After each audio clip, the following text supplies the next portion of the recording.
à tous, bonne année et bienvenue dans ce nouvel épisode de Tous en un. Aujourd'hui, on va parler de l'espérance. La nouvelle année commence et c'est synonyme pour beaucoup d'entre nous de nouvelles résolutions, de nouveaux projets. On se fixe des échéances et on a envie de faire plein de choses pour l'année 2021. Puis ensuite, à la fin, on va évaluer la qualité des mois qui se seront passés en fonction de ce qu'on aura réussi ou non à accomplir. Et en ce qui concerne 2020, on a tous été affectés par la pandémie, par les restrictions sanitaires, et du coup ça a été source de frustration, de déception pour beaucoup d'entre nous parce que nos projets, qu'ils soient professionnels, personnels, les projets d'église, n'ont pas pu voir le jour, ou en tout cas ne se sont pas passés comme c'était initialement prévu. Et peut-être qu'on a vu en parallèle que pour d'autres personnes, c'était pas du tout un souci, que eux, ils ont réussi à faire de grandes choses malgré la pandémie, malgré ce contexte particulier. Ils ont réussi à accomplir de grands projets et à avancer dans leur vie.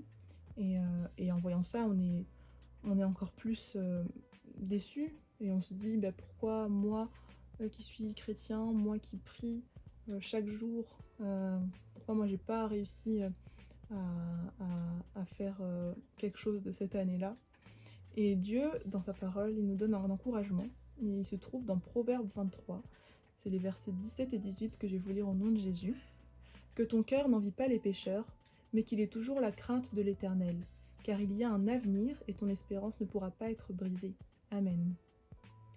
Ce verset, il m'encourage particulièrement parce que Dieu nous dit de ne pas nous attacher à ces petits espoirs terrestres qu'on peut avoir, bien que ce soit de belles choses, et c'est des choses qui au quotidien nous donnent la motivation, et c'est beau d'avoir des rêves, d'avoir des projets, mais Dieu veut que on regarde au-delà et que on ait vraiment une espérance en Christ.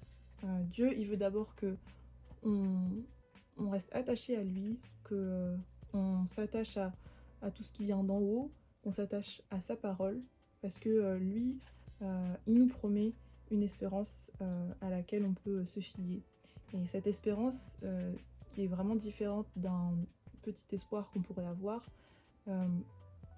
elle nous permet d'avoir confiance et assurance malgré tout ce qui peut se passer autour de nous. On a cette confiance et cette assurance parce que on sait qu'on a un Dieu de promesses qui tient parole, qui ne change pas.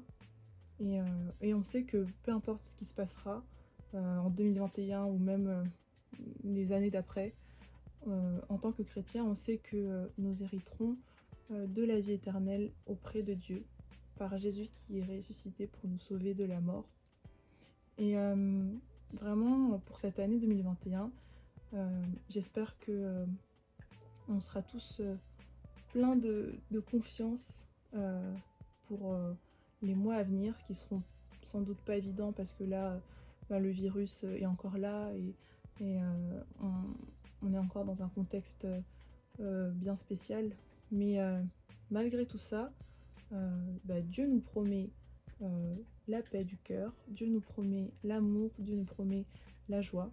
Et c'est vraiment en restant attaché à lui, c'est vraiment en restant en Jésus que on peut faire face aux épreuves qui peuvent se dresser sur notre route. Voilà, je vous souhaite encore à tous une bonne année 2021 et soyez bénis.